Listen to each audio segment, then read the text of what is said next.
अगर हम इन वर्गों की बात करते हैं तो हम जातिवादी, और इन जो वर्गों का हक खाते हैं वो राष्ट्रवादी। हम पिछड़े दलित, दर्दमंद और जरूरतमंद की बात करें तो जंगल राज वाले, और आप इंसान से इंसान को लड़ाओ, नफरत पैदा करो तो आप मंगल राज वाले। वाह जी वाह। इस देश का हर दूसरा आदमी ओबीसी है, लेकिन क्या यहां बैठा हुआ हर दूसरा व्यक्ति ओबीसी है? मंडल कमीशन लागू होने के 28-26 साल बाद भी आज ओबीसी विश्वविद्यालयों में क्यों नहीं है? केंद्रीय विश्वविद्यालयों में कितने कुलपति ओबीसी हैं?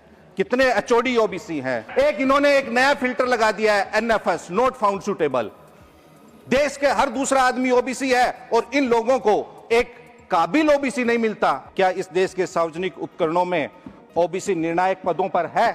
अगर नहीं है तो ये हम सबों के लिए एक सामूहिक मंथन, चिंतन और मनन का विषय है। आइए हम सब सामूहिक रूप से स्वयं से पूछे, क्या हमने वास्तव में 78 साल में इस देश में वंचित, उपेक्षित, उत्पीड़ित, उपासित, वांछित, लांछित वर्गों के इन लोगों के लिए समान अवसर पैदा किए हैं? अगर नहीं किए तो क्यों नहीं किए? श्रीमान संजय यादव जी, 6 मिनट। धन्यवाद उपसभापति महोदय। महामहिम राष्ट्रपति के धन्यवाद प्रस्ताव के विरोध में बोलने के लिए मैं खड़ा हुआ हूं। उपसभापति महोदय, महामहिम राष्ट्रपति ने अपने अभिभाषण में सामाजिक न्याय का जिक्र किया।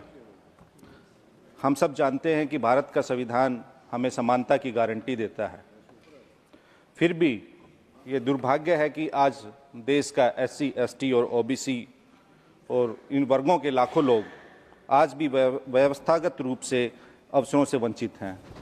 उपसभापति महोदय, हम कबीर साहब के अमर देशवा और संत रविदास के बेगमपुरा की परिकल्पना तथा धन्ना भक्त, नामदेव छिपा, सेन भक्त, संत दादू पलटू, संत शिवदयाल शालिग्राम के सौहार्द, न्याय, समता के दर्शन और वैचारिकी को मानने वाले लोग हैं। अफसोस है कि आज देश के करोड़ों वंचित, उपेक्षित, उपहासित, उत्पीड़ित, वांछित, लांछित लोग और इन लोगों के लिए सामाजिक न्याय एक सपना बन के रह गया है। आज शोषक और शासक दोनों ही सामाजिक न्याय की बातें कर रहे हैं, सामाजिक न्याय की भाषा का प्रयोग कर रहे हैं। शासक सामाजिक न्याय की बातें अपने विशेषाधिकारों और अपने हितों की रक्षा के लिए कर रहे हैं, न कि वंचित वर्गों के उत्थान के लिए। पिछड़े और हाशिए पर रहने वाले लोग आज भी समान पहुंच, सम्मान और समान अवसरों की प्रतीक्षा कर रहे हैं। OBC for this government has became only भाषण कंटेंट। इस सरकार में ओबीसी की मौजूदगी भाषणों में तो खूब बढ़ाई गई है, लेकिन उनके हक अधिकार के पटल पर चौगुनी घटाई गई। इस सरकार की नीति और व्यवहार में भारी अंतर है। ओबीसी को लेकर इनकी कथनी और करनी में जमीन आसमान का अंतर है। आज के भारत में इस सरकार ने एक नई सामाजिक न्याय की राजनीति की शुरुआत की है, जिसमें नाम सामाजिक न्याय का लेकिन काम सामाजिक अन्याय का। पोस्टर में ओबीसी, प्रचार में ओबीसी, लेकिन नीति, नियुक्ति और निर्णय तीनों से ओबीसी गायब है।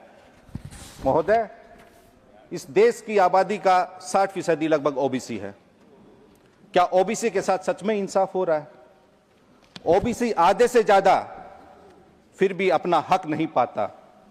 इस देश का हर दूसरा आदमी ओबीसी है, लेकिन क्या यहां बैठा हुआ हर दूसरा व्यक्ति ओबीसी है? क्या इस देश के सचिवालयों में, क्या इस देश के विश्वविद्यालयों में, क्या इस देश के आयोगों में, क्या इस देश के सार्वजनिक उपकरणों में ओबीसी निर्णायक पदों पर है? अगर नहीं है तो ये हम सबों के लिए एक सामूहिक मंथन, चिंतन और मनन का विषय है कि आजादी के 78 साल बाद भी और मंडल कमीशन लागू होने के 28-26 साल बाद भी आज ओबीसी विश्वविद्यालयों में क्यों नहीं है? केंद्रीय विश्वविद्यालयों में कितने कुलपति ओबीसी हैं? कितने एचओडी ओबीसी हैं? नहीं है। यूजीसी की अपनी रिपोर्ट है कि पिछड़े ओबीसी विद्यार्थियों पे ओबीसी आप अरे 10 साल पहले नहीं थे तो क्या आप भी वही आना चाहते हैं जहां 10 साल पहले थे? संजय जी, आप 10 साल पहले यहां आए हैं। महोदय, ओबीसी को मिलने वाली 9 लाख नौकरियां उन्हें नहीं दी गई है। अगर आप ओबीसी बैकलॉग की बात करेंगे तो 9 लाख से अधिक ओबीसी बैकलॉग है। 26 साल मंडल कमीशन के लागू होने के बाद भी आरक्षित कोटे की, ओबीसी आरक्षित कोटे की 7% वैकेंसियां खाली हैं। क्यों खाली हैं? आप जवाब दीजिए इस बात का। कौन बेईमान है जो ओबीसी को उनके हक और उनके अधिकार से वंचित कर रहा है? इन्होंने एक नया फिल्टर लगा दिया है, एनएफएस, नॉट फाउंड सुटेबल। देश के हर दूसरा आदमी ओबीसी है और इन लोगों को एक काबिल ओबीसी नहीं मिलता, सुटेबल नहीं मिलता, इनको कोई उपयुक्त नहीं लगता। कौन लोग हैं वो जो ओबीसी को एनएफएस घोषित करते हैं?